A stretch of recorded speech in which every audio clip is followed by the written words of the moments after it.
Yep. Right, it is 7:31 and I will call the meeting to order.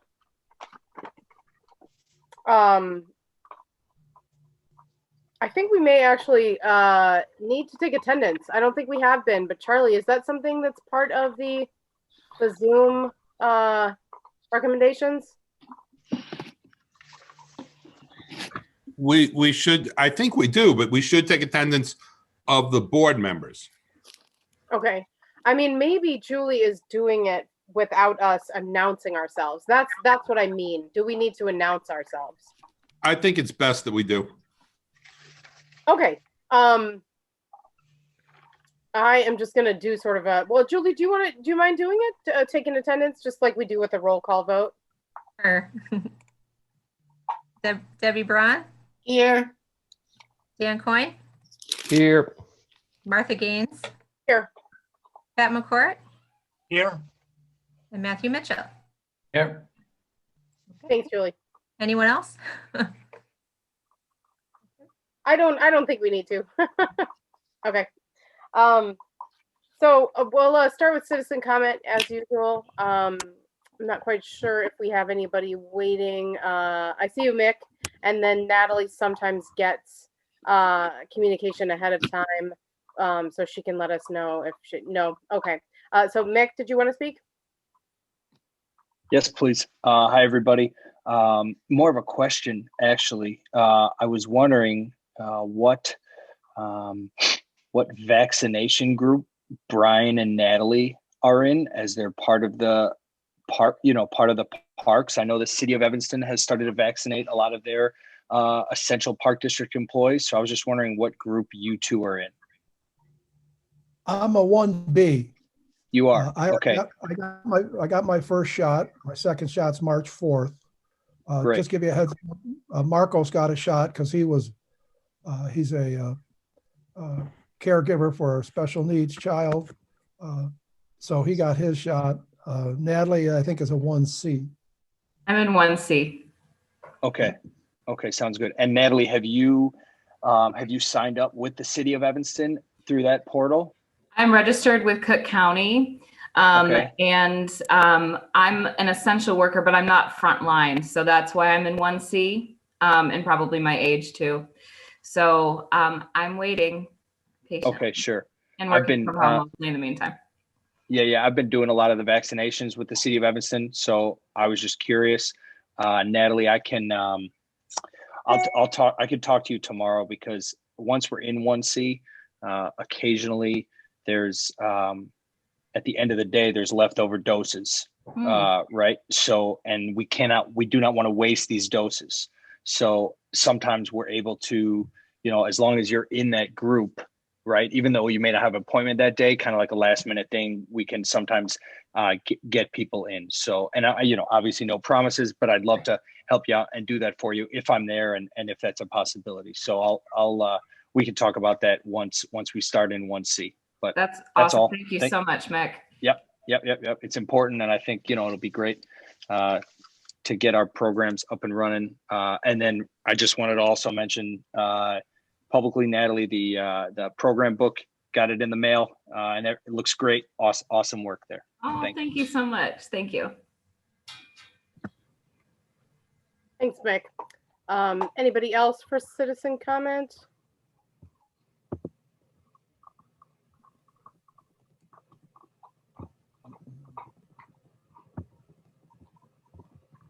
Okay. We're gonna move on then. Approval of the minutes from the January 14th, 2021 board meeting. Make a motion to approve the minutes for January 14th, McCourt. Mitchell seconds. Any questions or issues from anybody? Okay, we can go ahead, Julie, then, and roll call the vote. Okay, Braun. Debbie Braun, you're on mute. Sorry. Yes. Thank you. Coyne, Yes. Gaines, Yes. McCourt, Yes. and Mitchell. Yes. Thanks, Julie. Moving on to the approval of the bills then, and we can hear from Brian about those. Okay, I'll go over the unusuals for you. As you go down the bill, Citgo was high. It's about a month and a half of bills, but with the trucks, the snow blowing equipment and all the snow and the ice rink, we used a lot of Petro this month, last month and a half. As we go further down, emergency road service is a tow of the F-350. The brakes needed work, so we towed it to Nick and Ernie's. Amanda Gable is a refund. As we go further down, Home Depot is very large. That's the 9 windows, I'm sorry, 2 doors. We did work, Cayman Fieldhouse, replacing doors and some floor tile. And we also replaced the tile on the stairs going down to the basement. So it's a lot of material, mostly windows and doors in that $4,500 tab. Shama Jacover is a refund. As we go further down, Nick and Ernie's is the brakes, $685. Further down, Quill is toner and paper. Russo Power Equipment is salt. We had to buy a second batch of salt. We had a great January for ice skating, but not good for snow removal and salt and sidewalks. Saran Siaswat is the brochure. That includes mail, design, print, and that's the total cost. And that's it for the unusuals. And Natalie, does that amount to Sarin, does that reflect that savings you talked about last time about how we went with like a lighter brochure? Yes. Okay. It's about 1,000 to 1,400 cheaper. Okay. Or less than normal for the big brochure, which is spring and summer.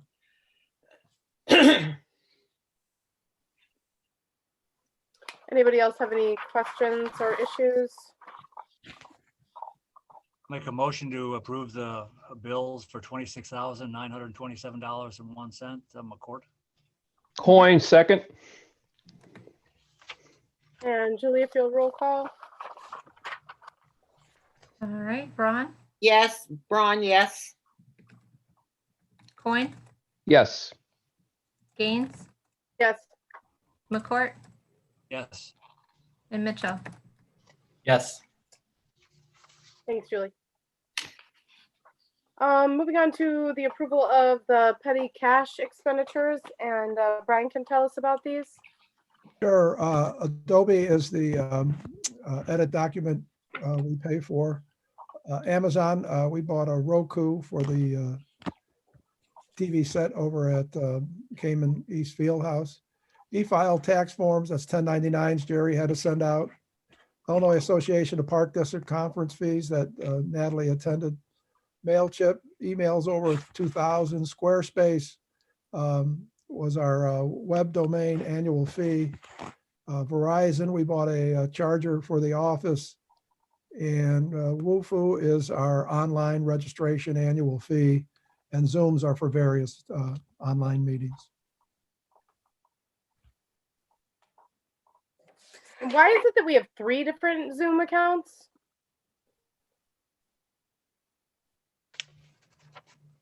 Sorry, what's that? I can answer, Brian. We have 2. Martha, we had one account that had just the basic Zoom meetings that allowed us to have unlimited meetings on it. And then we also had the webinar feature. We no longer needed the webinar feature, so I let that go. But now that we're running so many online classes, we had to open a second account so that we can run meetings that are happening at the same time. Okay. Makes sense. Okay, if there aren't any other questions, somebody can make a motion to Make a approve. motion to approve the petty cash in the amount of $975.39. Braun, Mitchell seconds the motion. And Right. Julie? Call vote, Braun, yes. Coin, Yes. Gaines, Yes. McCourt, Yes. and Mitchell. Yes. Thank you.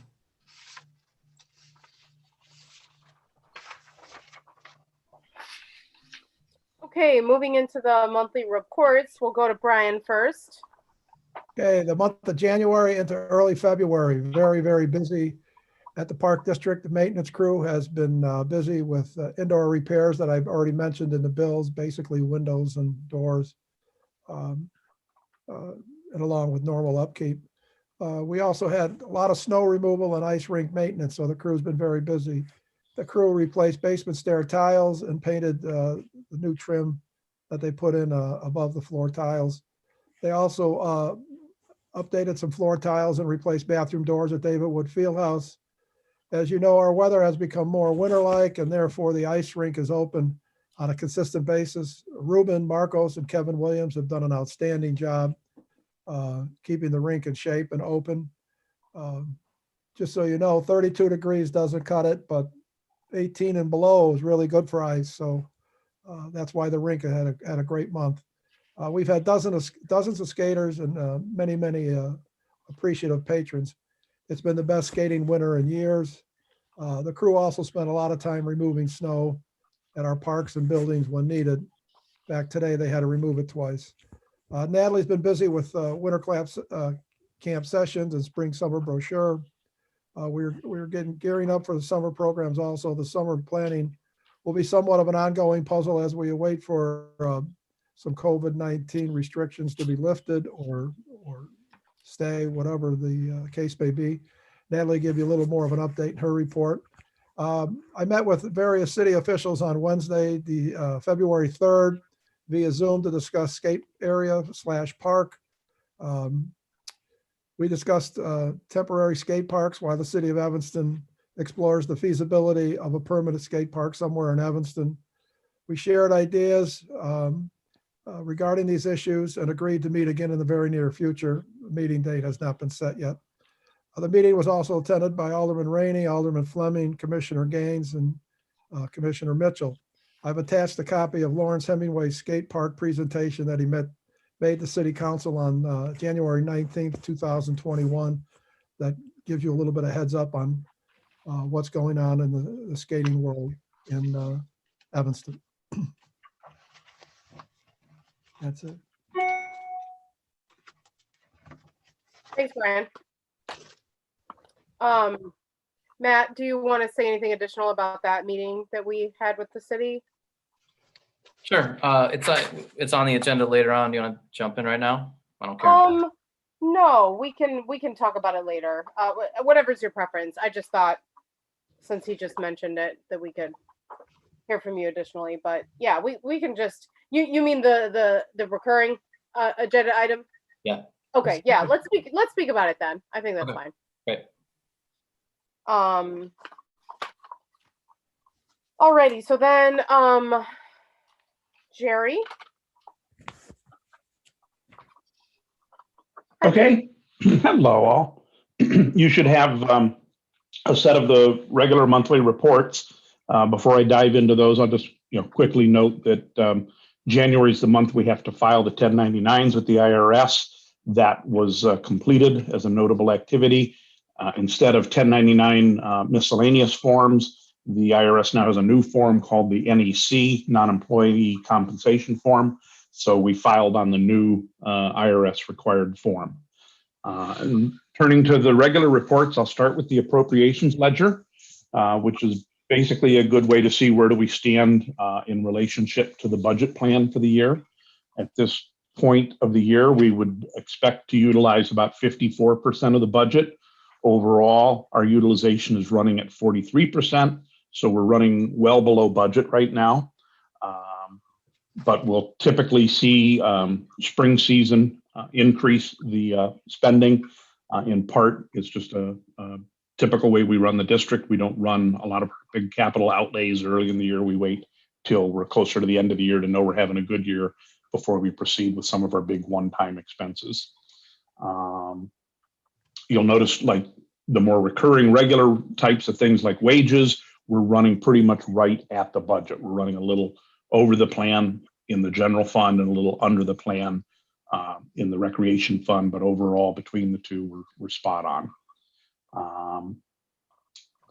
If you look at it another way and just say, well, how much are we spending per month? So far, we've been spending at about $60,000 a month. With the remaining budget, we would anticipate spending at a rate of $110,000 a month to fully match what was planned for the year. Shifting gears to the statement of revenue and appropriations. This is looking at our expenditures through a little different lens, one of cash flow as opposed to the budgetary plan. So far, year to date, our disbursements are running at about $77,390 over the revenues. That's if you go down the all funds total to the very bottom, revenue less appropriations. That's a negative cash position. At our current spending rate, we've drawn upon somewhere between 1 and 2 months of our reserves. We're basically operating by using our rainy day funds to operate at this point.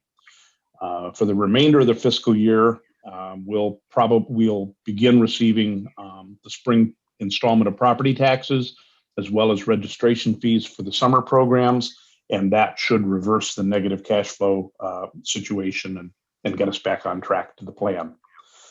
You'll notice there's a few more lines on this report this fiscal year than in the past. I added those to more clearly reconcile the ordinance column back to the appropriations and levy ordinances. The reason I did it is we're drawing more than we typically do on unexpended funds. So without those extra lines, it was a little more confusing trying to see how the numbers balanced back to the ordinances, because they didn't exactly match because of the Cook County loss factor that gets added in, as well as the planned use of unexpended funds. So hopefully that just provides a little more clarity or transparency to the comparing of budget to actuals. Moving on to the balance sheet, the notable points there would be that kind of consistent with the fact that we're running in a negative cash flow position, our cash and investment balances are $100,000 lower than they were in November as of the end of January.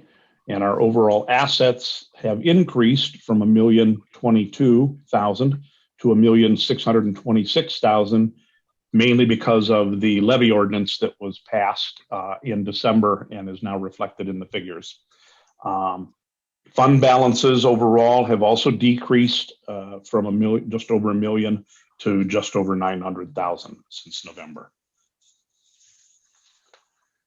Going to the outstanding items report, this is showing us about $10,000 worth of charges from 2 to 3 dozen transactions, which are in dispute between our records and the banking's records, usually due to the timing of how things have cleared. Of the charges that have occurred without board approval, all are within the last 30 days and were probably included in the bills that you approved tonight, so they'll clear off. Of the items that have been approved by the board in the past but have not yet cleared the bank, most of those, with the exception of 3, are less than they total less than $1,000 and are less than 90 days old. So there's not a lot of stale items to be working on, but Abby's working on getting those stale ones off and staying on top of it. Finally, the last report in the package is the Treasury Fund reconcilement of the fund balances to the cash and investment accounts. This shows the distribution of our balances across the bank and investment relationships, as well as their allocation by fund. The thing to look for in here is none of our banking relationships are in excess of FDIC limits. The most significant change you'll notice this month, if you were to compare it to November, is that our relationship at Chase has declined from $230,000 down to $128,000. That's logical because that's where we have our operating accounts for spending money on a day-to-day basis. And that's it. That's all I got. So, Jerry, did you Yeah? say we're under the balance that we need for The limits Yeah, FDIC limits, we're within our FDIC limits. Yeah. within, okay. What you're looking for there is on that report is that do we, in any banking relationship, do we have more than $250,000? And we do not, and that's good.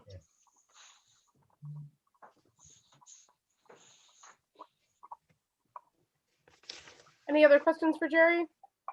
I just have a kind of a unrelated question. Is Mick getting any of this documentation that he could be looking at for the next couple of months? It's all in the citizens packet that's posted for the meetings. So, Mick, are you getting that? Do you get it? It's on the website, right? On the agendas. Yeah. And that's okay? You don't need a hard copy or anything? No, I'm okay without a hard copy. I got my computer in front of me. Great. All right, moving on then to Natalie's report. Hey, hi, everybody. I know. Hi. The 2021 Spring Summer Brochure is out. Hopefully you've all received it in the mail. They've been mailed to the homes and we have them available at the community house. There's information in there on our COVID accommodations for spring and summer programs. It also lists our camp application process and instructions. It has a list of our spring classes and a winter wrap up. Thanks to Sarin, as always, for being an excellent and patient design partner for this brochure. The IAPD conference was January 28th through the 30th. It was electronic this year. The IAPD and IPRA did a terrific job of making this an awesome virtual conference. It was actually really great. First of all, because I didn't have to drive down there at 7 a.m. in the snow, but also because you end up missing a lot of really cool workshops because you can only go to one at a time. Because this was virtual, all of the workshops were recorded and they're giving us 30 days to watch whatever we couldn't attend because we were in something else. So a lot of the workshops this year were focused on recovering from COVID and also on equity issues. And so that's a couple that I went to. I went to a couple on each of those topics. And I also went to an Open Meetings Act workshop that was pretty interesting. So it was great. And I have access to those workshops. If anybody's interested in any of those workshops, I think I can probably share them with you. So just contact me if you're interested. I have 30 days. So I think probably until the end of February. Winter program update. Studio 908 classes are in session, both online and in person. We actually have some decent participation, which is great. I'm offering prorated fees to any participants who may have missed the beginning of classes and wish to start late. And I applied the credits to our patrons who missed those last 2 fall classes because we were rolled back into Tier 3 mitigations. As always, the instructors are doing a fantastic job. One of the other programs we ran for winter camp was a Pokemon camp. And that was really successful. So we're offering it now as an after school class once a week with Maria Guringer. And we've got I think 8 kids signed up for that come once a week. So that's great. Kids have been asking us for Pokemon content for a long time. So I'm happy to finally be able to deliver. Summer camp applications will open online and in the office or over the phone on February 2nd. All of the instructions for how to apply for camp, the eligibility, how the lottery is going to work, our considerations considering Tier 2 mitigations, all of that is on the website. I'm working on the application form currently, but that will be live on the website as of February 22nd. Folks can also apply over the phone. Because we have to plan for today, and unfortunately I can't plan for June because I don't know where we'll be. Right now, we're anticipating that we'll be able to take enough campers for 25% capacity of both the Ridgeville and the Cayman facilities. Fingers crossed, I'm optimistic that by April, when we do the lottery, we'll be able to take more kids than I could potentially take today. So I'll keep you posted on how all of that unfolds. I've been in touch with Janet Harris from the TED Fund. We work with her every year on offering positions in camp to some TED Fund campers. And it was important to me that we be able to do that again this year. So I've told her that I'm reserving 2 spots per camp for her scholarship recipients. So I'm working with her to get those spots filled as she figures out and works with social workers on who's going to be here. And then of course we will continue to offer our own scholarships as usual. Our gardens, I'm currently working on the Elks garden plot renewals. We have quite a wait list. The Elks, gardening last summer was such a big deal because it was one of the only things that we could do because it was outside. And Catherine Egan and the Youth Grow team did such a beautiful job with the Elks garden. I think people noticed that and got really excited about it. So we have a nice wait list for those plots. Quite a few of our gardeners are renewing that I've spoken with, but we do have a couple spots opening up. So I'm hopeful that I'll be able to get as many people in off that wait list as possible. I've been talking to Catherine Egan to begin working on recruiting spring volunteers for the garden and summer youth employees for the Youth Grow team. The city of Evanston did confirm that they will be partnering with us again, and they will be paying the youth staff to be part of the Youth Grow team. Guard to Table begins in March, and I have put the registration form up online. I think we have a couple folks registered already, so that's exciting. So lots of good things going on in the gardens, and it's nice to look forward to that amidst all of this snow and cold weather. One other thing I wanted to mention that is not on my report, I had a meeting on Wednesday with Evanston Public Library had invited me. They've worked with the city of Evanston and the Evanston Community Foundation on putting together the Evanston Cares Network. I'm not sure if you're all familiar with that, but it's a super cool resource. I was not aware of it. They offered training to other local Evanston organizations on how to use the site so that we can help people use the site, how we can claim our programs that might be listed on there. But it's basically this awesome resource if people are having trouble with housing or food or childcare or a number of other things. This excellent resource, you go in, type in your zip code, what you're looking for, and it brings up all of these free and low cost programs around you that could potentially help you. So super excited about that. It's a great resource.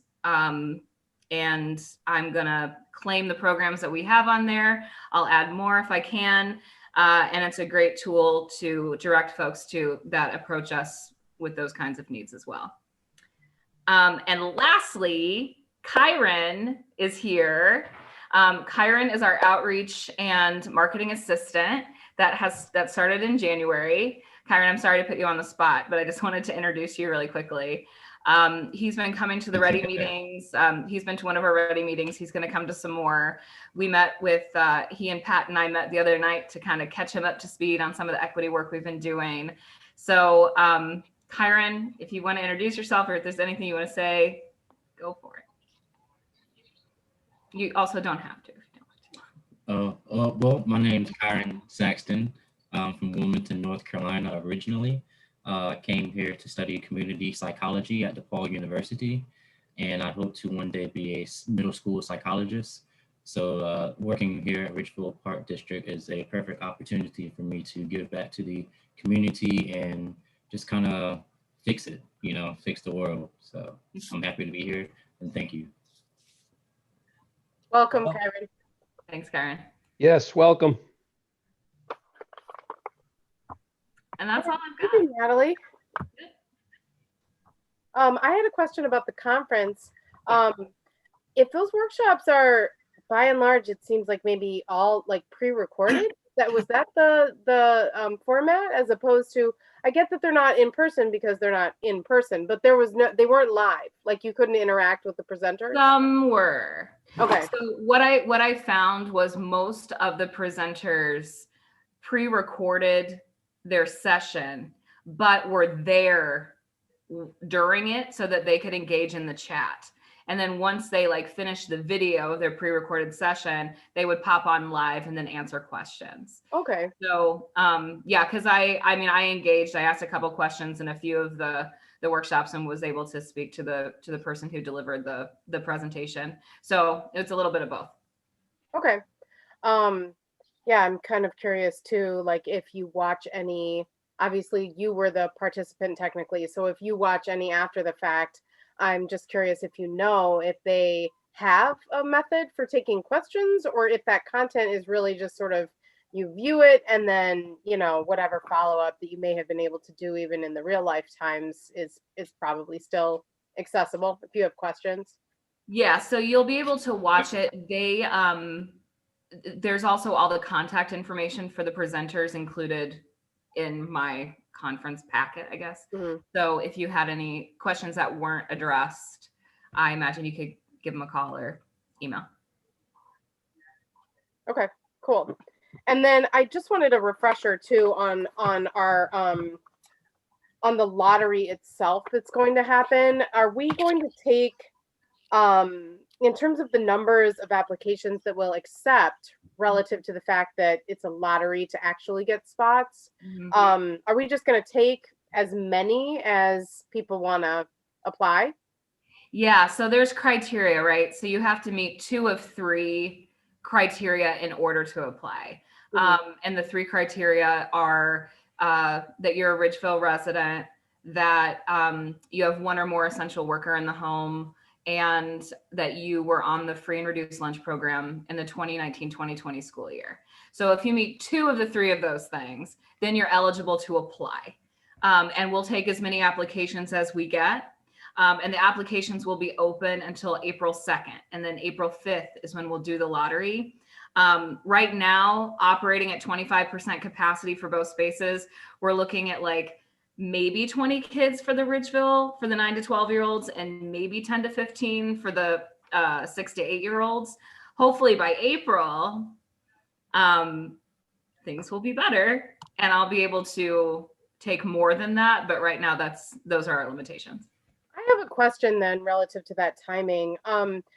I totally get it that we can only plan for sort of the most reserved, you know, situation. Mm-hmm. And that there's a chance that it would be better. There's also a chance that it could even be worse, but we can't plan for it being better until we have the authorization to, you know, take higher numbers. But what if we, again, assuming, you know, that we see a large number of applications, much greater than the number of spots we're going to end up actually being able to give to people, at least at this percentage rate.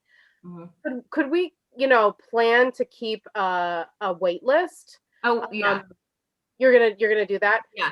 Okay. So all of the applications, the priority, if we have more spots to give, I'd love to see the priority go to the people who applied in the beginning instead of somehow starting over and opening it back up again. You know, I'm going to exhaust the applications first, right? Yeah. So if we get 50 applications, and I can only take 20 kids, right? Then if I'm able to take more, they will come directly from those original applications.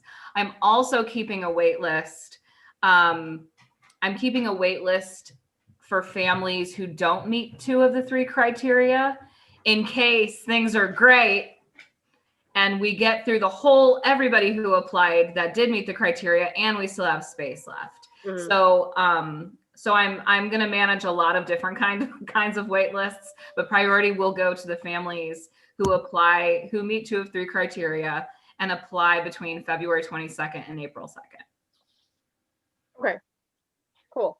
And then lastly, I just wanted to request, perhaps at some point in March, if we could hear from Catherine, if she's available, just to kind of get a sense of what she hopes to see the Gardens programming entail this year that will hopefully be sort of an expansion on what was done last year. And for anyone who wasn't aware of what went on last year, sort of, just a refresher. And if she wants to speak at the meeting, I don't want her to feel pressured to do so. Maybe if she doesn't want to or can't be at the meeting, if she could do some sort of a brief written report about that garden programming, that would be great. Yeah, I'll ask her. I'm sure she won't mind at all coming to the meeting. So I will ask her to do that and give you all an update. Cool. Thank you. Any other questions for Natalie? Think we'll have a farmer's market? Yes. I'm just going to say yes. Okay. I'm going to say yes and be optimistic. Yes, I do think so. I mean, we were able to pull it off last summer, towards the end of the summer. And as long as, I'm able to secure vendors, then, and the state gives me a green light, then absolutely. Great. All right. Thanks again, Natalie. We are then moving on to the monthly report from the Ready Committee, and we'll hear from JC Herman. Hi there. Hi. Okay, so we've begun our open meetings. We do have some questions for Charles. I'll get to those in just a minute. We also had an opportunity to meet Kyron, the marketing and outreach assistant. We've also made some suggestions for ways the Park District can acknowledge Black History Month. And then the committee also showed support for applying for the Northwestern Equity Partnership Grant. And I would like to make very clear that this is my personal decision. This is not a reflection of the Park District, nor is it a reflection of the Ready Committee. It's not a reflection of anybody other than myself. I personally have decided that I will be more interested in partnering with Northwestern when their interest in equity is reflected in their daily operations. So I will not be pursuing that grant with my project. And then we have some questions for Charles about our open meetings. So the first one is about the quorum. How many people are on the committee? Well, so we were confused. Go ahead. There's 2 board members, an employee, and then the 3 community members. I consider myself a community member, right? Because I don't get paid for the Ready Committee as a volunteer. So and then plus Pat. On the committee. So we need to figure out what the size of the committee is as opposed to how many people are just showing up on a monthly basis. Well, there's 6 of us who have been appointed to the committee, and then there's our consultant, Dr. Effiam. And can I clarify? This is Pat Effiam. So there actually, it is not. We have very specific guidelines. In other words, so there are 3 to 5 community members, max. A minimum of 1 staff member, and no more than 2 board members. So that would be 5, 6, 7. So it'd be a total of 8. Right. That's in terms of how many total positions, spots there are on the committee. But right, and I think that's what Charles is asking us, is not how many slots are filled, but what's the max potential? Well, but the percentage of the existing committee that would constitute a quorum would be based on how many people are on the committee, not how many total spots. Well, let's see what Charlie has to say. I think that's what he was saying. Let me ask a preliminary question. If there's a vote for anything to recommend to the board that it do something, there are 8 people potentially who are eligible to vote. That is correct. And currently you filled 6 spots. Yes. Okay, so a quorum is a majority of the number that the committee is. It's the 8. I can't think of the right word right now, but the majority of that, the majority of 8 would be 5. So 5 would be a quorum. Okay, I have a question about that. when we are meeting as a board, because some of these questions, Charlie, as I'm sure it's clear, are, When you say we, do you mean the Ready Committee or do you mean the Park District Board? well, I mean, I just, interrupted myself. Let me go back. A lot of these questions about how the OMA applies to the committee came about because we're trying to understand how they apply to the committee, differently than how they apply to the board. We're all very familiar with how the OMA applies to us as a board, but in terms of finding a quorum, for instance, it's a bit of a math problem. And that reminds me that when we're going to hold a board meeting, and so I say we, meaning a member of the board, we have to have a quorum to even hold the meeting, correct? Or else the meeting has to be canceled. You have to have a quorum to conduct any business. It's a public meeting. You could sit there and say, well, Brian, just tell us your report, and everybody will hear it. You can't vote on it or do anything with it. Okay. But it's public record, it's there, and anybody could read it later. So that you don't have to leave the room immediately, but you just can't do anything with it. Okay. All right? Well, and I'm trying to figure out how that applies to the committee, because if we have to have a quorum to take any action, and if our quorum is based on the total positions open, not the actual current membership of the committee, then it's a higher number of people that have to be present. The rule's different. Okay. Okay, so the reason we have this issue is under Illinois law, a 5-member board has to have a quorum of 3, and any meeting of 3 people is a meeting. So you can't meet in the supermarket and start talking about Park District business if there's 3 of you. And any ordinance that passes requires 3 votes. But if you had a committee of 8, the quorum would be 5, and a majority of that 5, I don't want to confuse myself, but a majority of 5, a 3-2 vote would be able to pass something on that topic. Right. Okay. And so let me check this. The rule's a little bit different, so I want to check the statute to make sure I have this right.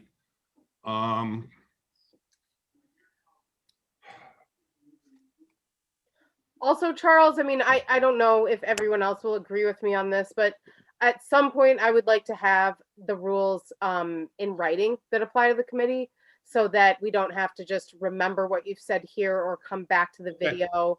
So that would be great. I mean, no rush on it, but that way, again, as people possibly, as the committee sees turnover, there's a written document to help guide them. I do. I think that's a great idea.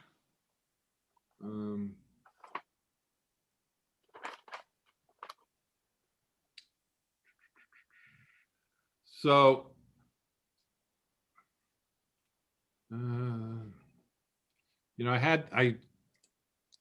bear with me a minute because I had marked this on my computer and now, of course, I can't find it.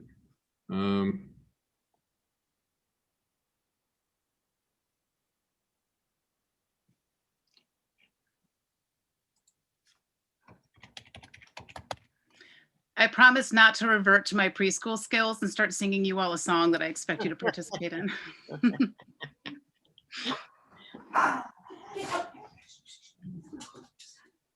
Going on mute for that one.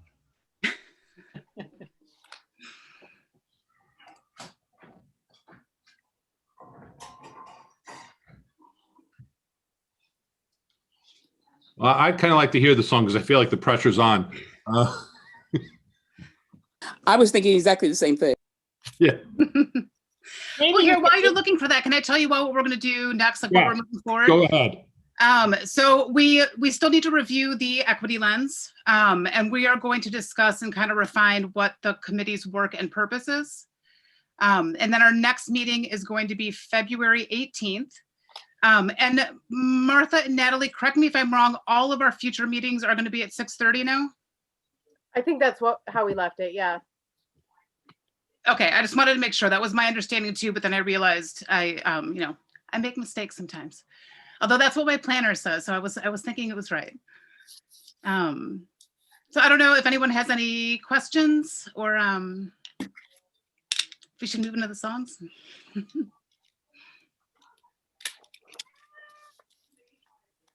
Well, I wanted to add sort of a sub point while Charlie is still looking for what he was looking for. Because Natalie and JC, correct me if I am remembering this wrong, but another part of our question about what rules we abide by in terms of communicating outside of meetings partly comes from, I guess, in particular to Natalie, it seems like she is not a member of the board, but she is a member of the committee. And so is she, is she still in that position that she fills the role of for the board where she can email everybody? And if so, is she then the only one who can email everybody and the rest of us can't email everybody? Because somebody's distributing the agenda, et cetera. If there's a person in the position of being able to communicate with the rest of the committee, per the OMA, is that still Natalie, even though she's also a member of the committee? Yeah, so let me go back and answer the first question. So the rule is for the board that any meeting of any time 3 of you get together to discuss park business, that's a meeting. So that's governed by the Open Meetings Act. When we talk about the committee, since it has a membership of 8, the quorum is 5. A majority of 5 is 3. So it would be the same thing for that grouping. Any meeting of 3 to discuss the business of the Ready Committee is an open meeting requirement. It's a meeting, it's subject to the Open Meetings Act. Now, if she's sending out an agenda and it's just a plain agenda, call to order, attendance, monthly reports, et cetera, I don't think that's a violation of the Open Meeting Act for her to send that to anybody.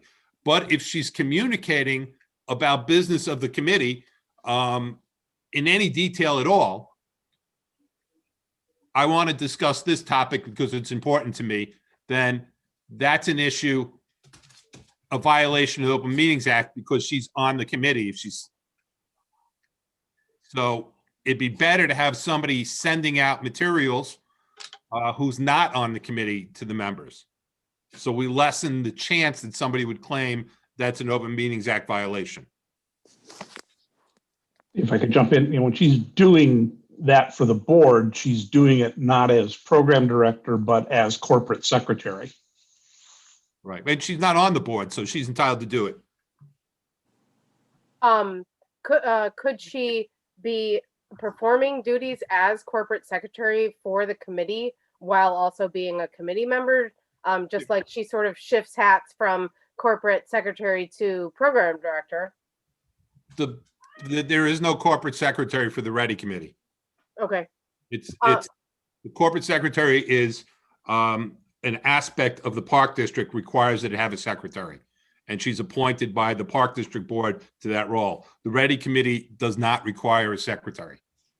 Okay. What would Abigail maybe be a person who could okay. This is Pat Effiam. Can I jump in here? Yeah. Because I think this is a really important point. The whole point of the Ready Committee, and it's in our charter, is that this is a community committee. So we really want to make sure that a community member is leading and sending out those minutes and engaging with the community. We really want to separate that for as much objectivity. But the whole point of the Ready Committee is to empower the community to be engaged. Can I ask a question? And maybe this is a conversation to have during a Ready meeting, but it is possible because I'm on the staff, I can still come to Ready meetings and operate as a secretary and perhaps not be a committee member. I mean, since, and Pat's saying like really the committee should be made of community members. If that makes sense, if that's something that we want to talk about at a meeting, like that's also a possibility. So there's a couple aspects going on here. Are we talking about items that are being sent out that are ministerial? In other words, we agreed the meeting is next Wednesday at 6:30, just a reminder. I don't think that's a problem who sends that out to everybody. If you start getting into some kind of substance, we really need to address X. That it becomes more of a problem, because then you're communicating outside the eyes of the public, and you shouldn't be doing that. The committee should be deciding as a whole, in a group, what it needs to do in front of the public, so the public can have impact into that and know what's going on in government. But if you're just communicating, look, remember, we agreed that this meeting would not be at this park, it'd be at this park, that's different.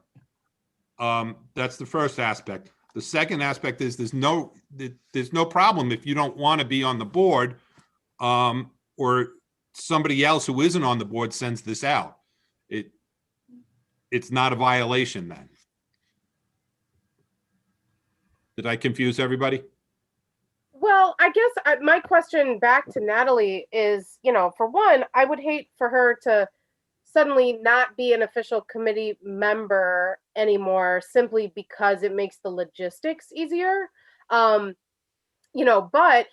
if you were to attend every committee meeting, you're part of the discussion and you're privy to all of that information, whether you hold that, official committee membership position as well or not. But when it comes to voting, I'm not quite sure, that would probably mean that you're, so I don't know, maybe that's something to ponder and discuss more outside, but Charlie, I imagine that I would just attend the meeting as program director. You know what I mean? I could report. It's a public meeting. Yeah. Anybody can attend. And you can run the meetings very informally. You don't need to have as formal a structure as the board does, unless they become unwieldy. But if they're not unwieldy, you can have it very informal so that everybody can get a chance to speak, if that'll work for you guys. Okay. And I'm not really sure, what are you guys going to be voting on there other than a proposal to recommend to the board? Right. And that was, I'm sorry, this is Pat. Do I have permission to speak at your meeting? Yes, of course you do. Okay. So this is Pat, and Charlie, that was going to be my question for the group, is for us to, and I know I have been out ill, so they haven't been able to talk to me about this. Is we don't have a lot to vote on. That's number one. And number two is I again, and I'm just asking JC if you'd put this down for our next meeting. I really want to caution you, and I want the board to hear this as a whole. You all need to separate the staff, because it gives the appearance that this is a staff run. It's supposed to be a community run. And so even though, yes, and I don't think Natalie should get off. I mean, but my point is that you really, and we can talk about this at the next meeting, but I just want to caution you, you really need to have a community member who is the one that is communicating, who is the one that is organizing, because even though we know that Natalie is not functioning in that role, for people who are outside and are looking for an objective voice, it would give the appearance that we're not an objective body. So I just wanted to put that out there for us to put on our next agenda meeting. Well, and it seems like we are, that JC is more and more in the position of taking over that kind of stuff. I mean, JC and Natalie, would you agree that we're sort of already in the process of achieving that? And Aiden is normally the one who takes minutes. And so, it's like the community members have already stepped up into those roles. Debbie, were you going to say something? Yeah, I'd like to say that I'd sort of like to just take this conversation back to the Ready Committee, because we do have a community member on the Ready Committee that is not a board member and is not a staff member. And perhaps she would be willing to take on some of this. And I think we should just take this back to the Ready Committee and discuss it there. So that's fine, but I'm not sure. Now we know the rules. Yeah, I'm not sure what you're saying about that. I mean, I think, from what I understand from what Dr. Effie's saying, she would prefer that there was somebody who was a community member who assumed the kind of staff role for the committee, not Yeah, well, I'm saying there on the is a committee. community member and perhaps she'd be willing to do that. Right, but But not. but I on don't the think we committee. should base it on, but we shouldn't base it on if we have a community member, we should work to make that happen. That's all I'm saying. We And need JC, more community member, yes, yes. JC is the chair, but again, we have to remember for appearance, optically, no matter, she's not getting paid. And again, we're all clear about that. The community is not as clear. So if you look at the makeup of our committee and someone says, well, who's on the committee? Well, there's JC. Oh, she's a staff member. Well, there's, there's Nat. Oh, well, she's a staff member. You really want to separate those two so that optically, and not even optically, but really objectively, this is the vast majority of the committee is made up of community members. And that's why, if you remember, we really voted not to add a third board member because it dominates the committee then.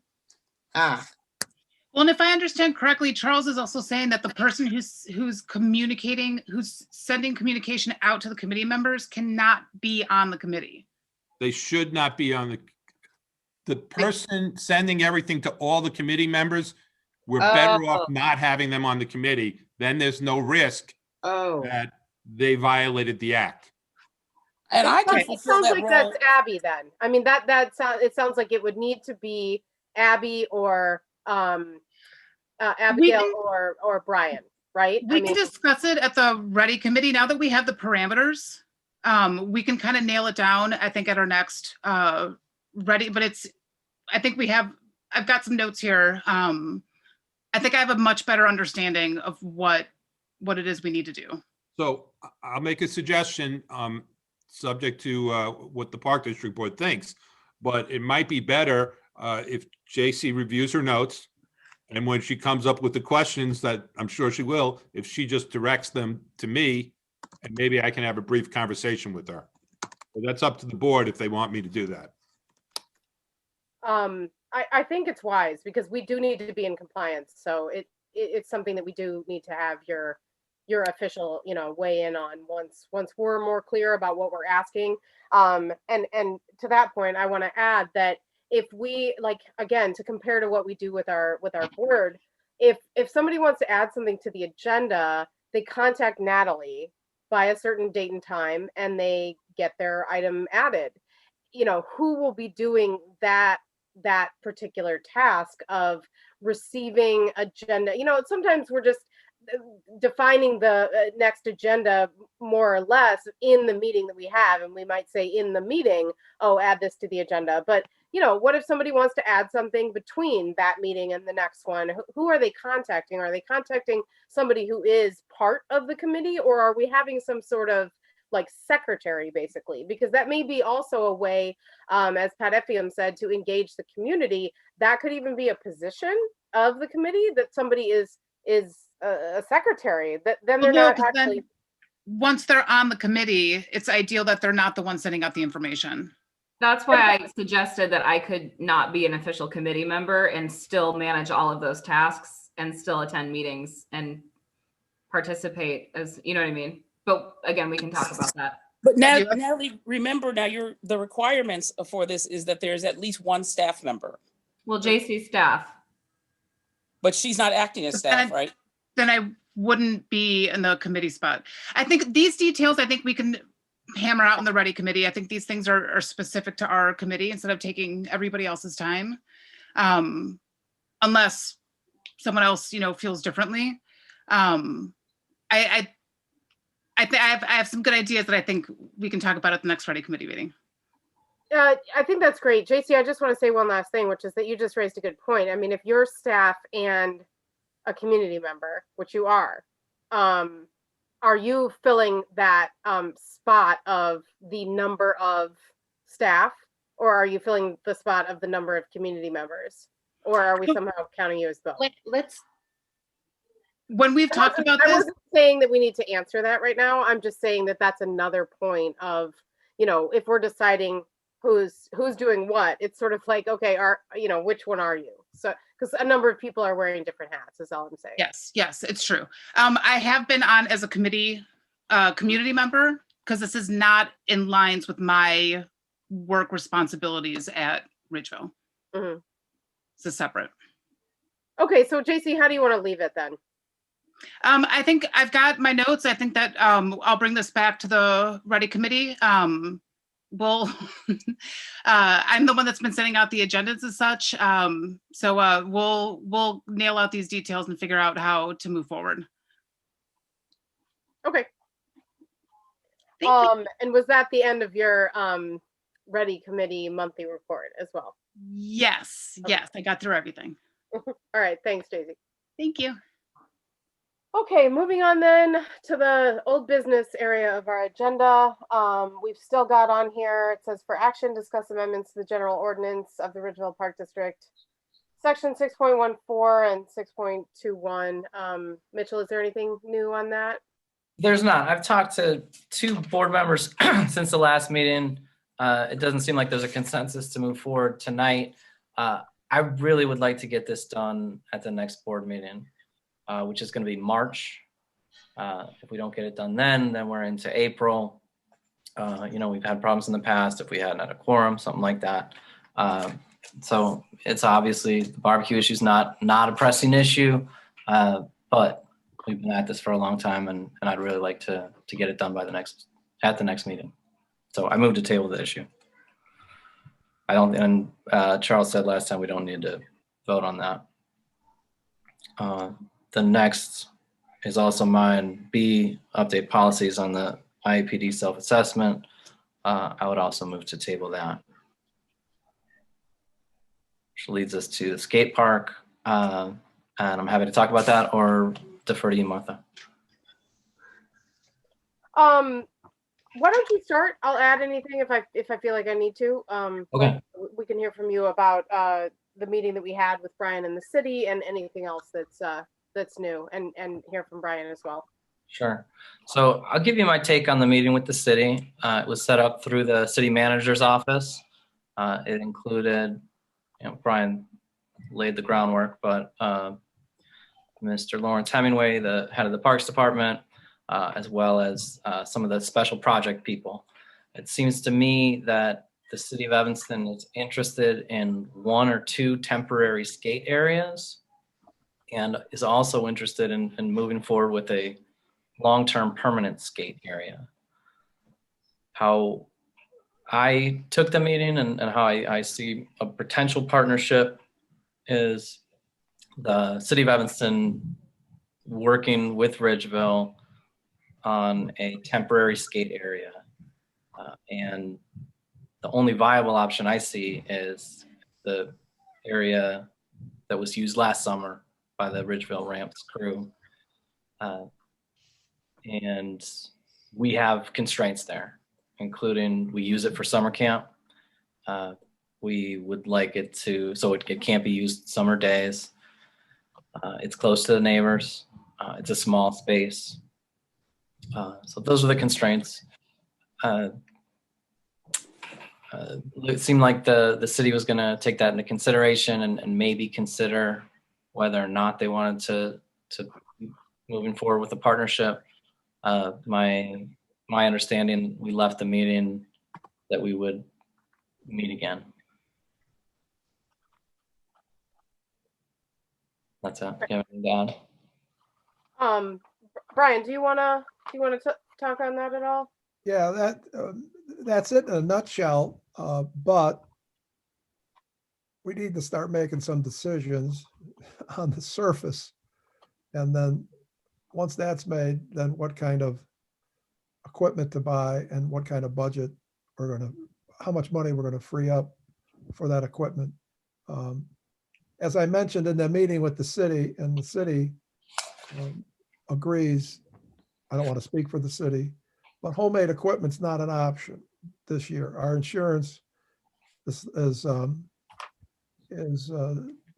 against kids building ramps and then it comes out and then we have to inspect it or whatever. So we would need to buy equipment professionally made, manufactured for this reason. And I attached it to that little note I gave you. Various companies do this, we found. And before we buy anything, we would, meet with some professionals or some guys in the know, because I know nothing about skating and ramps and rails. But Juan does, and other people in the community do. So if we were to partner with the city and have a temporary skate area, I emphasize to the city also that they need to have one somewhere else. This could be an overwhelming thing for the neighborhood if there was not another temporary skate area somewhere in the city, because it's going to be a part-time skate area is the way we're envisioning it now. And every skater in the world would come there because that's the only place to skate. I think the city, when we meet with them again, we need to reemphasize that. And I think they're on board with that. They have a budget. They mentioned they have a budget for that. But from my end, I need to fix the court, not fix the court. Announce to the neighbors or not announce to the neighbors, depending on what we're doing. Then pick equipment, order equipment, get it all done and try to get it out there by June. So those are my issues on my plate, so to speak. The equipment I see looks pretty nice. I mean, I don't know, you know, as far as you can tell from looking at it, the equipment I see, you can buy 4 or 5 pieces for under $3,000 and have a skate area for the kids and have an area for our camp to use during the days. So I think the city is probably, just my opinion, a couple of years away from getting the skate park done. They have the power to spend money without going to referendum, that kind of stuff. Significant money. They're talking up to $750,000, which they don't have. So, but they could do a bond issue or I think that's the correct term, a bond issue, and go ahead and borrow the money and get it done. But I don't want to speak for them, but those are different issues that all came up in the meeting. And the city manager left it as we'll talk again, and we'll talk again very soon. I haven't heard a thing, so. Okay, so I just want to add, there are a couple of things that I don't want to see happen. One thing I don't want to see happen is that the city's discussion of doing something in the realm of a skate park, temporary, permanent, or what have you. I don't want to see their discussion, whether it involves us or not. I don't want to see it delay us. We've already talked about buying some equipment and putting together a slightly more official, slightly more professional, definitely safer, you know, because it's not going to be the homemade equipment, but not permanent and not devoting a space that already sees a lot of usage in the summer months. You know, we're not taking away that space, or at least that's another thing that I don't want to see us do. But, you know, offering some skating is what we already sort of had loosely planned. So I think it's great that the city is talking about doing something as well. But I agree with you, Brian, that because they just started talking about this in earnest, you know, and we didn't really get a sense, so we could be wrong. We didn't get a sense of their timing, but I don't think they're probably going to move super quickly. And just again, to get to my point, I don't want to see their discussions of doing something mean that we feel like we have to delay and wait because we're now in a partnership, or because, you know, we're going to wait to see what they do and then do what we do. I don't think that's the right thing to do. I think we should do whatever we were, you know, going to achieve consensus to do on our grounds, and they're going to do whatever they're going to do. But another thing I don't want to see is that the city somehow officially or unofficially expects us with our tiny little skate offering to fill the, you know, the needs and desires of every skater in the city. And I also tried to make that clear at the meeting, that I don't want them to feel that because we're doing a little bit of a skate thing, that they don't also do one. I mean, Evanston's, you know, got a lot of ground to cover. And if they could set up at least one temporary skating area, and we do as well, I think that's best. That's what we should kind of be hoping for. So that's what I'd like to see happen. you know, we've talked about this a lot, and unless I'm missing something, I don't see a justification for doing concrete now. I understand that concrete is preferable for skating, you know, when there's the money to cover it. And if we were going to be using the space exclusively for that, that's not where we're at. We don't have that much funding to do concrete and buy all this equipment and still put in new park equipment at Reba as we had planned. So, I mean, from where I stand, I feel fine either patching or resurfacing with asphalt, whatever we feel like is required there. Because asphalt can cover all the bases. Concrete doesn't work as well for basketball, and it's a very hard surface for little kids to be playing on and stuff like that. So that's where I'm coming from. Again, I don't know if I have 100% of the details that should factor into the decision of asphalt versus concrete, but I'm leaning towards asphalt, especially if we could patch. Where were we at with Brian? With that, Brian, did you feel like we could get by with some patching still, or do we definitely need to resurface? Here's what I could do. Local contractor who's done courts in Skokie.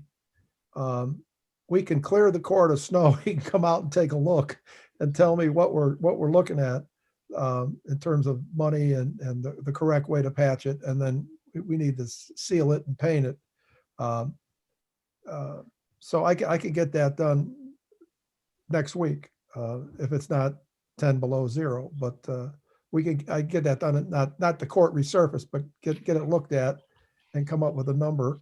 And then we have two other courts that we're hoping to do in the budget. Those are basketball courts at Ridgeville and Cayman West. And when you talked about like a $30,000 figure for concrete, was that the figure for doing all three courts with concrete?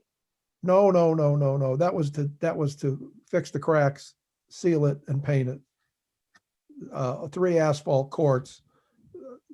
To do one court, approximately 50 by 92 is the size of those courts. It'd be about $40,000 to get rid of the asphalt and put concrete in. But I'm not a professional. I don't know the correct concrete. That's discussion also came up in different skate meetings. There's a certain kind of concrete to use. At any rate, we're talking about $40,000 for one court to go to concrete. We're hoping to patch and paint 3 courts with the $30,000 in the budget. Okay, yeah, having some clearer numbers and also a better sense of, you know, can we get by with patching, and if so, what's that going to cost versus do we have to resurface and what's that going to cost? But you know, anybody else obviously feel free to chime in. But you know, other than the fact that skaters prefer concrete to asphalt and the fact that more permanent, you know, skate installations are made out of concrete because usually the skating elements themselves are also custom made from concrete. And so it just makes sense to have one continuous concrete area. That's fine and great. That's not what we're doing, you know, not yet. That's not where we're at right now. So just in terms of cost and also in terms of the fact that, you know, I just don't see a justification for concrete at this stage. I think it leaves us a lot more money to work with in terms of buying equipment and making sure we get some new play equipment in at Reba as we had planned. You know, I never really liked the idea that we would take money away from Reba Park renovations in order to do, you know, stuff with skating, especially if it's just the concrete. To me, it's more fun to buy the skating elements themselves. And that's where you get a lot of bang for your buck to the community. If we use a bunch of money for concrete and then we don't like buy the skate equipment until the following budget because we, you know, blew all the money, that doesn't really achieve the goal of offering skating to the community as soon as possible. So that's where I'm at. I would love to see us resurface or patch, if we can get away with patching, buy some of those elements that you and I talked about, Brian, if you still like those options, or we can do some research to find comparable things. Talk to the skaters, Matt, to find out like what would be the most preferred pieces of equipment and what works well with each other, how many we can fit on the space, and then actually buy those and be ready to put them in as soon as the weather changes. So Brian, this is Coyne. How are Can you hear me, Brian? I can hear you. Sure. How much lead time would you need to to prepare and get these 3 courts resurfaced if we go that route? Do you need about a month in the spring weather? Yeah, but I would put it out to bid soon. Yeah. And then when the weather breaks, it's probably the month of May that they'd actually Okay. repair and paint, probably the month of May. And then to actually have the equipment that you talked about for the skaters delivered, is that just a couple weeks lead time? That I can't tell you. I haven't talked to any of the manufacturers. I don't know that answer. But I certainly support Martha's idea that just because of the cost and the timing, if we could go ahead and plan to have this functional with a resurfaced and some new equipment that's safe, that we, feel comfortable with, that skaters could start using it in June, I think that would be fantastic. Yeah, I agree. I also think, as we all already know, we've talked about this. We've even talked about how we would make it happen within this budget. This budget goes through June 30th. So, we can and should do some things sooner rather than later when it comes to what we've already talked about doing.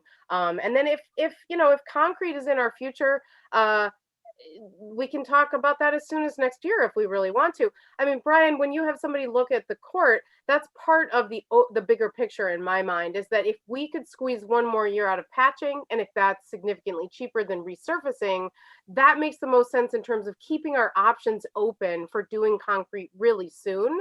If we were to resurface with brand new asphalt, it's kind of tragic to rip it up the next year and put concrete down instead, not to mention a waste of money. So, if we can get by with patching, I just think that allows us to experiment with putting some skate stuff in. Maybe it's not the prettiest surface, but it's definitely going to be functional. And then we can kind of see where we go next with skating. Meanwhile, see what the city's actually, going to do, if anything. So our budget doesn't have any money in it for resurfacing with asphalt. What we're talking about is patching, sealing it with the correct material, and then painting it with the correct material. That's what we're talking about.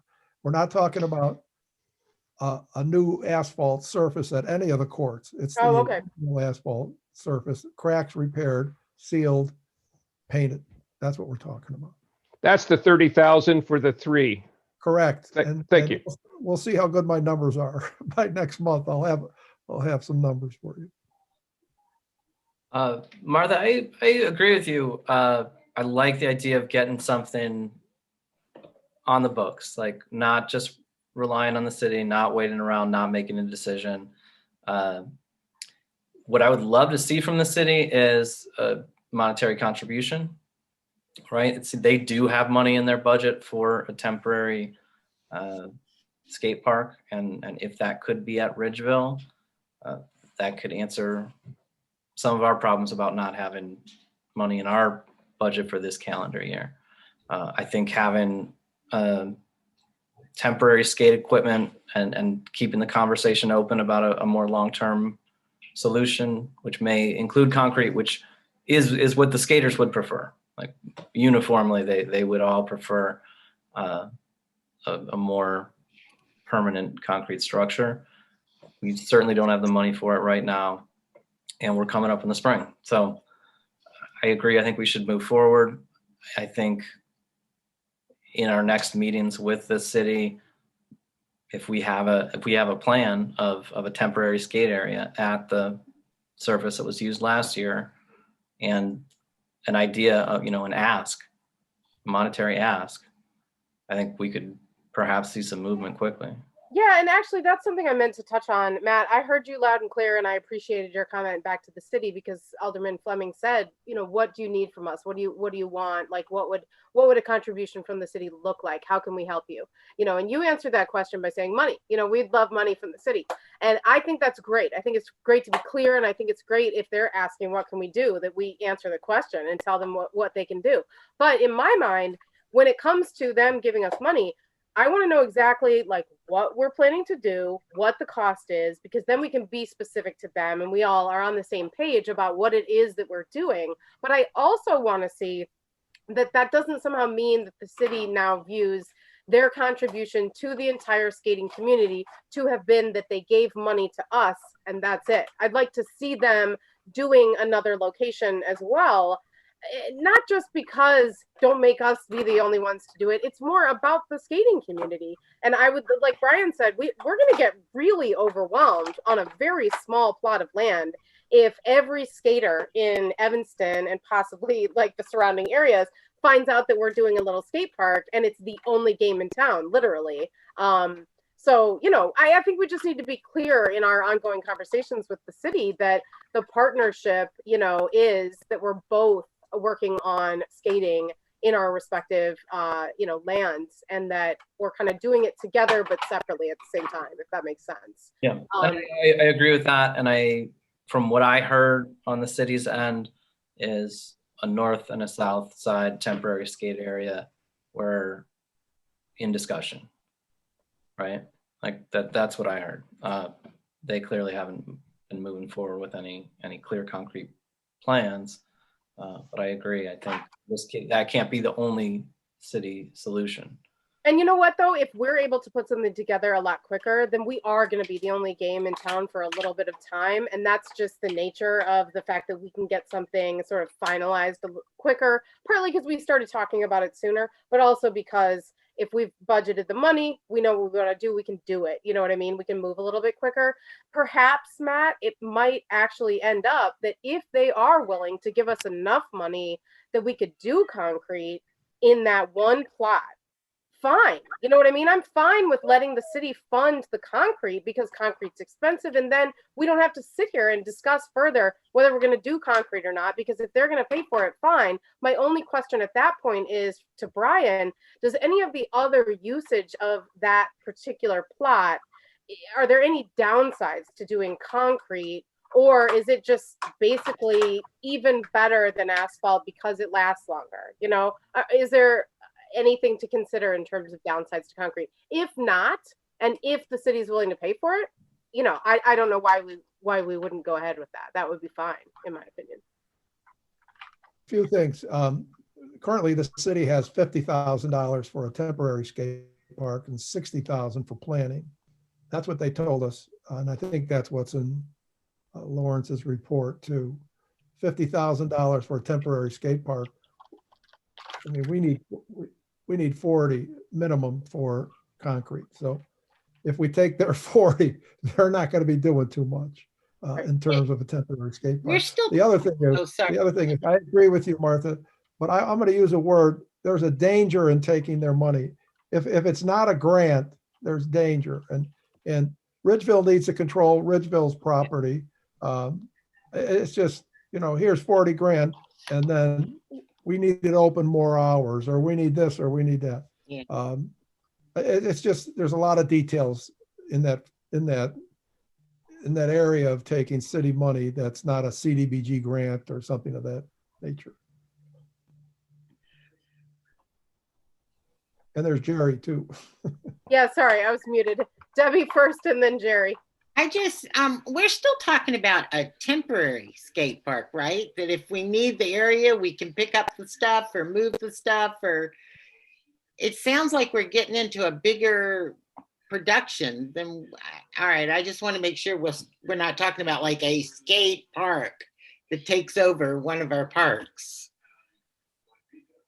No, Okay. we're just talking about resurfacing and whether we would do it with concrete because of Oh, okay. Yeah. I lost that one altogether. Okay, got it. No, the equipment or skate elements or whatever it is that you call them, the ramps and stuff like that, those are temporary in that they are not permanently attached. They're Right. still- No, I get it. I get it. I just wanted to make sure that it sounded like we were getting into this big discussion, opening a skate park with the city and getting it. I just, okay, good. Jerry? I would just wanted to point out, we have money in the budget, correct, Brian, to resurface? Your budget anticipated resurfacing, not concrete, correct? Well, that's what I thought too, but he just said that it's just patching and painting. You guys are getting confused on what resurfacing a court is. It's not resurfacing it with asphalt. It's a patch, it's a seal, it's a paint. And the cracks will come back in years, trust me.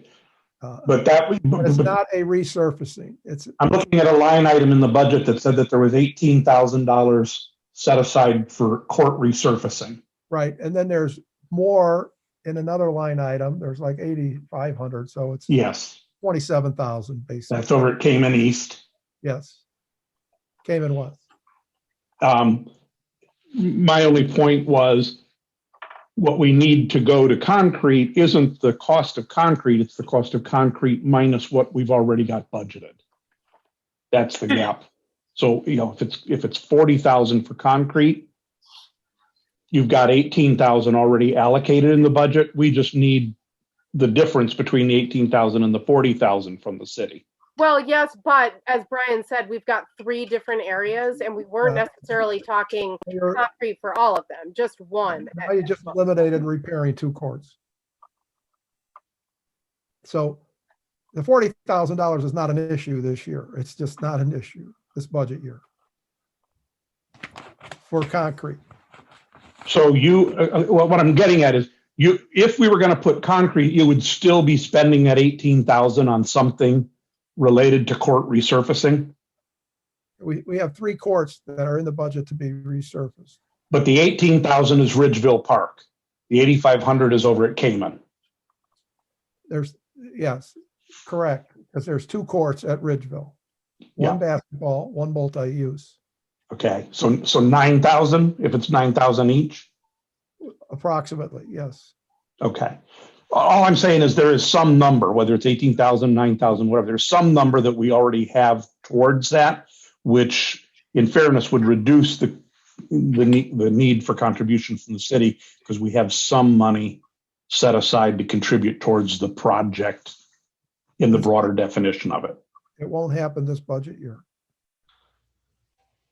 If you're thinking the city's going to give us 31,000, we put in 9 and then we put in concrete.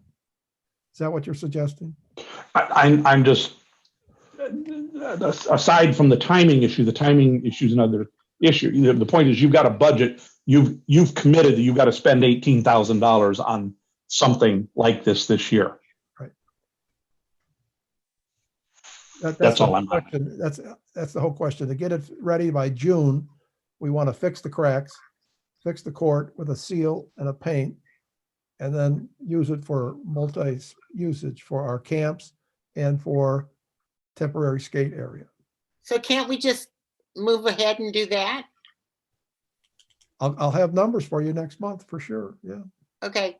I mean, that's what I would vote for. And Matt, I mean, I don't see why we can't ask the city if they want to make a contribution to the cost of concrete. And when I say contribution, you know, make up the difference, in other words, between what we budgeted and what concrete would cost. If they really want to do that, if they can do it quickly, and if by doing so, they're not also sort of using their money for their temporary option on us instead, which then means they don't do anything. I'm not quite sure that really gets us where we want to be. I agree. Because we're still then the only game in town, that whole thing. So, I mean, but you know, what I was trying to get to is that we could ask, we could see what they say to that. But I agree with Brian. I just find it highly, highly unlikely that by June, they've not only given us the money, period, but given it to us by that time frame for us to do concrete. And as Coyne was saying too, I'd like to have something ready to go skating wise for the season. So if patching gets us there quicker, that's just yet another reason to go the asphalt route for this time around. I agree. The only difference I have is that they actually do have money in their budget this calendar year, and we don't. So that if we have if we have a plan, this goes back to what you said before, Martha. If we have a firm ask, and maybe that doesn't have anything to do with conflict. We have to listen to what Brian's saying too, though, that when you take money from the city, it's not just, okay, here's the money. I agree. I'm not. You have to be careful that they're. I agree.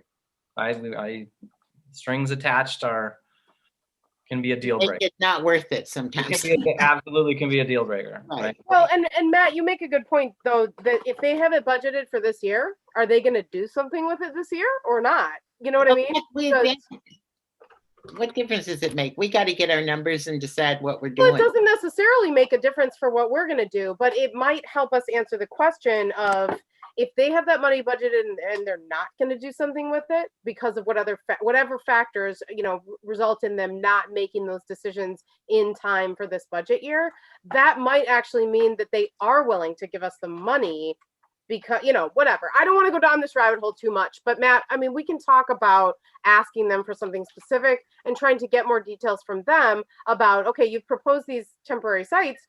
What is your vision? Like, how quickly can you turn that actually into a skate park? Which one is it going to be and when, you know? So Martha, there's one other thing to consider. If somebody gives us money, when can we spend it? And that's Jerry's area of expertise. So let's just say in May, they say, here's 35,000, build your court. We didn't plan for that as income in the budget. So what's our next move, Jerry? The problem isn't, in that example, the problem isn't the income side, it's the spending side. We can't spend over what we have in the appropriations ordinance. But that leads to the other part of the problem, which is if you have it in your budget, you need to spend it. It doesn't do you any favors not to spend it if you put it in your budget. So there's pressure on them to spend their money in their budget year. There's a problem for us. We can't spend it in this budget year. We benefit a little bit by the potentially, but the point is there's a discrepancy in the timing of our budget years. Theirs runs from, I believe, January 1st to December 31st. Ours runs from July 1st to June 30th. So that can be played to one side or the other's advantage as need be, as far as the timing of it. But the fact that we've got money in the budget for some activities, and we're running out of time to get it spent for this fiscal year, we need to be paying attention to it. In other words, I'm putting some urgency behind your getting some numbers and going forward. If ultimately we've got good reasons not to spend it, okay, don't spend it. But there really is some pretty significant budgeting in play right here that we've got to be working to get spent before the end of our fiscal year. question for you, Jerry, too. If the city, I mean, this is a lot of ifs, but if the city really wanted to give us the money for concrete, and they have the money because they've budgeted it, and this is how they choose to use it, and we say, okay, can they pay for the concrete itself instead of us contracting to do that? Can they pay for the concrete installation on our parkland, or would they have to give us the money? Because I'm thinking if they give us the money, we can't spend it this budget year. We'd have to do it into the next year because it wasn't planned for, right? But if they plan to spend this money and they choose to spend it on our lands instead, is that even allowed? I would want to give that a little more thought, but my first reaction to it is no. Because it gets into issues of depreciation of fixed assets. And I think that causes all kinds of other problems. Okay. It's not that we wouldn't be able to spend it this year if we had other projects we identified that we were planning to do this year that we substitute this for and not do those other projects. I mean, we've always got that option as well. But if the city has the money in their budget this year and we did the work after July 1st, then we're okay because we can put our spend next year and it's still in this year's city process for being able for them to give us the money. Jerry, is it worth thinking through whether we allow Evanston to spend the money on our land? I know your initial thought is no, but is it even worth thinking through? I don't even know where to begin in the process of thinking it through.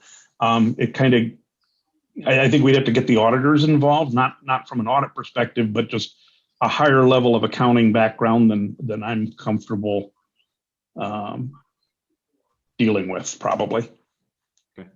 Where I can see where the problem is, I just don't know what the GASB ins and outs of getting around it are. The problem is the fixed assets. I'm not sure they can spend the money. And I don't know that they would want to. I'm not sure they because can. I think it's got to create a similar sort of fixed asset accounting problem for them as well. They're going to want to give us the money. I don't want to put the cart too far in front of the horse here too, because, until we know that they would even be in favor of funding the concrete, it doesn't make sense to, waste your guys' time exploring an option that might not be possible. But, Matt, we can start there, communicating with the city to see what they are willing to do, both in terms of a dollar amount and also is it up to us what we want to do with that money, or are we coming up with those ideas together? That's all part of future discussions. But again, I don't want those future discussions with the city to delay this temporary thing that we were going to do, because it's a reasonably cost project. We've already planned to do it. It gives skating to the community sooner rather than later. That was what we were going to do, was sort of temporary in nature, because that equipment is not designed for permanent use. So, again, I just see us going ahead with that and talking about what other kinds of opportunities there are, in the future. And not to take their money in lieu of them not putting a temporary rink somewhere. Right. And that's why I want to ask them explicitly, if you've budgeted X in this year to do a temporary skating park, okay, what are you doing and where and when, and if we were to take funds from you, we just want to be clear, we're not taking those funds away from those projects, because that's taking away the opportunity in other neighborhoods outside of Ridgeville, but still within Evanston, for there to be additional skating stuff. And I that's not for the best, in my opinion, that we would take that funding away to use it for our purposes instead. Because again, we're already going to put in a temporary skating area with funds that we've designated for that purpose. So I'd like to make a point. Yeah. You said we're going to put in a temporary skating surface. I understand that. We're not putting in a permanent skating surface. Why would we concrete a temporary skating surface? Why can't we just eliminate that possibility? Eliminate the interest in taking their money for that. If all we're talking about is budgeting $2,500 over and above what we've already talked about doing, and that's repairing the courts, why don't we do that? Why don't we spend up to $2,500 on 3 or 4 or 5 pieces? It's a temporary court to make sure the neighbors accept it, to make sure the use is not overused, and that the city does something else somewhere else. Let them use their money somewhere else. I don't think, and I think it's been said 3 or 4 times, they shouldn't be using their money on our park, in my opinion. We should control our destiny. We're going to move those pieces if it doesn't work. If we get too much pushback, we'll move them during the summer for his program. So we can't have them telling us what to do with $30,000 for a concrete or $2,500 for pieces of equipment. We can afford $2,500, I suspect. And we're already budgeted the resurfacing or the repairing of the 3 Repairing the courts. court. Why don't we just go ahead with that? Eliminate these ifs that I've been listening to and do something. The gifts, Pat, the gifts aren't a for sure. This is that the city didn't say we can free up X amount of dollars for you. They didn't say that. Okay. But it sounds like we want to ask for it. Let's not ask for it. Let's just say, hey, we feel a temporary skate park is something okay. Let's do it. Or wait for the next meeting and then do it after the next meeting and say we're willing to do that. It seems like we're not anybody against.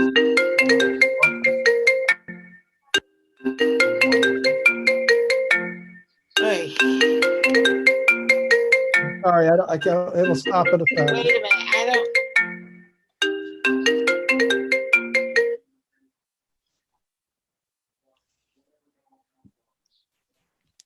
I don't know why that happened. Debbie, was that you? I don't No. know. I can't that get was her back on. We can see you. I mean, you're still in the meeting.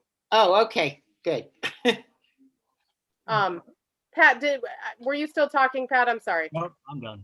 Okay. To answer your question a little bit, if I'm understanding you correctly, I think, because skaters do prefer concrete and it's more the norm, I think that's why it came up in the first place. But as to why it would make sense to go with concrete instead of, asphalt, I still don't have an answer to that. And especially because of how much more expensive it is.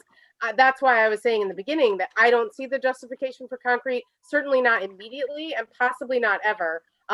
One benefit to concrete is that it does last a lot longer. So part of your money goes to the fact that, you're not patching, painting, sealing, like Brian said, the way you have to care for asphalt throughout the years. But Brian, correct me if I'm wrong too. I mean, eventually you have to replace asphalt. And that would be a point in time where it might make more sense to say, okay, are we replacing the asphalt with new asphalt or are we doing concrete instead? That asphalt has been there previous to me being at Ridgeville. Really? So, It lasts yeah. that long? Okay. Yes. Okay.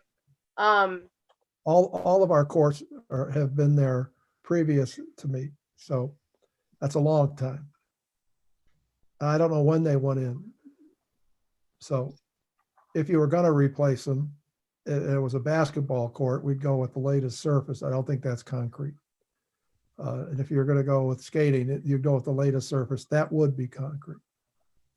So okay. That's my answer. And so it sounds like perhaps concrete does generally make more sense in terms of permanent skating areas versus Correct. temporary multi-use areas. Correct. Okay. So it sounds like we're definitely leaning away from concrete in an immediate sense at Ridgeville Park. And that allows us to spend the money on the equipment instead, as we've talked about, and not take, money away from other projects at other parks like equipment for Reba. And, again, if we're not trying to do something really expensive like concrete or like a permanent installation of skating elements, I don't necessarily see us being in the position where we need money from the city. But there's nothing wrong with taking money if there are no strings attached and if it helps us finance something that we otherwise couldn't do or would have struggled to do or would have had to wait to do. So I think we need to identify, are any of those the case? And if so, we can definitely talk to the city about funding. But, I'm wary of saying, ooh, money, sure, we'll take money. We've got to have a plan for it. And we've got to understand that, the need for those funds outweighs any negatives that come along with it. So it's still a lot of question marks, in other words, with some of that stuff.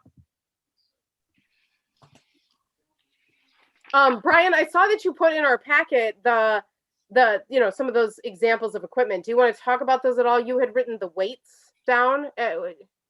No, just what I sent you are very similar to pieces that the young men built and put into the park, but these would be insurance approved and accepted, built by a manufacturer. And I gave you the weights, so they're not so large that they can't be moved by our staff. I think you're 110 pounds, 140 pounds. Right. That all can be removed by our staff or set aside or put back into place for skating at a certain time. So Okay, that's so- why I gave it to you, just so you see what we're talking about. Okay, And and not it huge, seems like- not these huge ramps. One huge ramp came out last year at the end of the skating season, and we couldn't move it. I mean, it took 4 guys to move it. That's not what we're talking about. That was a massive ramp, and it's sitting in somebody's garage right now. That ramp can't come back. That's homemade. There's other equipment we can buy. What do you see as next steps with some of this equipment? I'm hoping that the companies that supply these things, a little quieter, might be able to help guide us as to, if we were to tell them, here's what kind of space we're working with, which of these things can work in Congress with each other versus this is too much to try to fit in the space. And then hopefully the skaters themselves can help us identify, like I said before, which are of the highest, like, yeah, we definitely want this one. No, this one doesn't really make as much sense. Don't buy that one. Like where do we see ourselves in terms of? I'll get a number on a patch, a fixing of the court with our budget money. I'll contact the company, see what kind of time frame there is for delivery on these pieces. We then need to decide what pieces those are at a later date, assuming we have time, if it gets set for June. And the neighbor should be notified that this is what's being considered. So you'll bring that information to the next meeting and we can move on from there. Yes. Okay. Sounds good to me.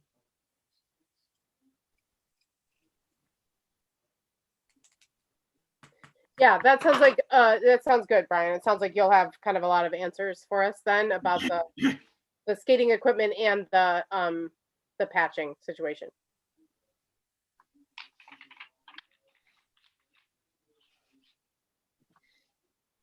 Okay, so in terms of our getting back to the agenda then, Matt, did you have anything additional for skating or are you ready to move on? Okay. Nothing. So then the next item was the horseshoe pits. Do we have anything new on this, Brian? No, our resident expert cannot get on. He could get to Elks Park, but there's nothing to look at. It's full of snow. So at any rate, there's no update to give you on that. Me neither. Okay.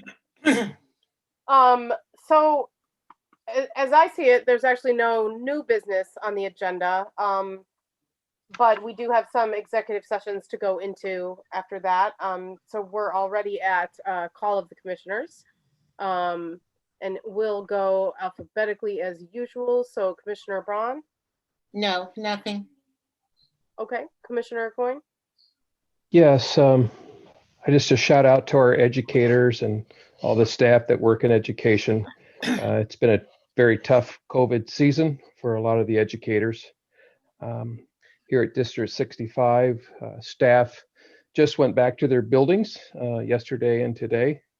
My experience in two buildings, Washington and Lincoln, was that the maintenance staff and administration did a great job preparing the buildings for students that will be coming to our schools Tuesday. We're going to a hybrid learning phase, and so some of the students will be in school and some will be at home. And I just want to give a shout out to all the people involved in that, including the parents and families that have to adjust to this schedule change and anxiety that goes with it. That's all.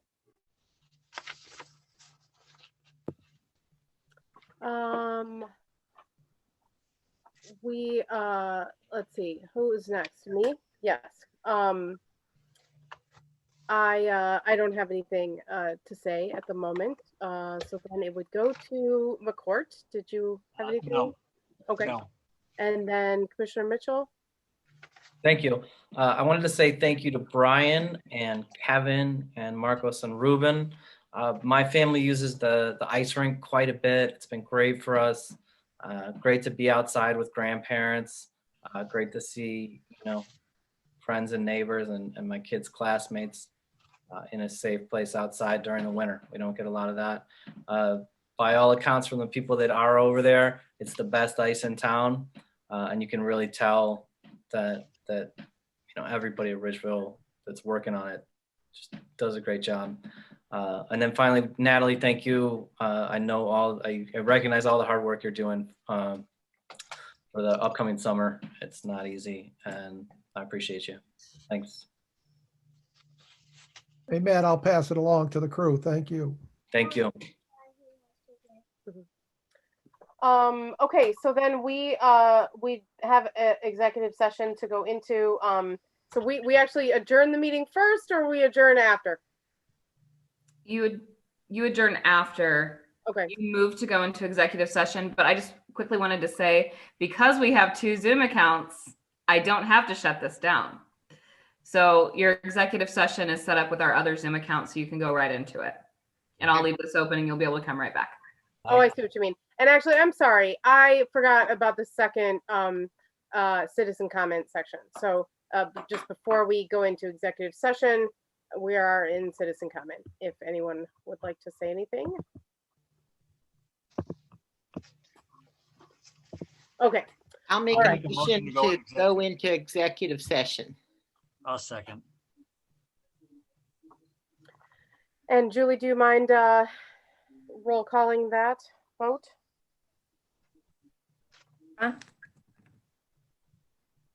Yes. Coin, Yes. Gaines, Yes. McCourt, Yes. Mitchell. Yes. Okay. See you all over there. Thanks, everybody who's not coming back. If anybody has trouble, just text me or call. So I thought we're staying here. No, she was saying that this Zoom stays live and we go to the executive session and then we come back to this one. Yeah, normally I have to like shut this down so you can get into that and then re-up this one. I don't have to do that today, but you do have to go to that other link for your executive session, so it's private. Oh, sorry. Wait a minute, you confused me. What am I doing now? I'm shutting it down and going to the other link? Yes, I'm sorry. I just should have kept my mouth shut. Yes, go away into the other link. Okay, all right. I'll see you guys soon. Okay. It's like we did a, what do you call that? When you like jump through time and space and it appear somewhere else? Quantum leap? Past your bedtime, Martha. I have some Queen's Gambit to watch actually before I go to bed. Isn't it so good?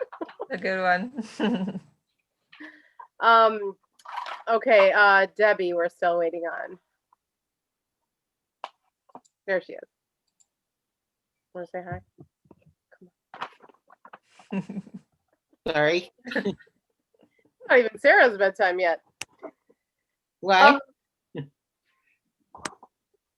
Okay, we're all here.